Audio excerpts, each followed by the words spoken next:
kaip tokiai švelniai būtybei nepadovanoti puokštės tulpių. Toyota Yaris ar tiesiog naujas pirštinės, kad nepažeistų odos, kai mazgoja nuo grybelio mūsų vonę. Delnai turi būti švelnus, kad kai daro handjobą, kad mums būtų malonu.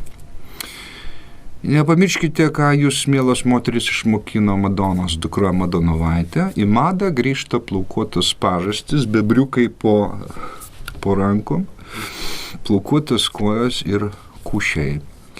Peliukui ne. Kasiu kriptovaliutą, nes esu kaimas ir noriu Lamborghini, kad galėčiau ją pastatyti per invalido vietas. Jeigu patiko mano vlogas, tai palaikinkit, perveskit 2% nuo mokesčių, Patreonas, visi reikalai, mes dirbam jums. Gal klausimų bus?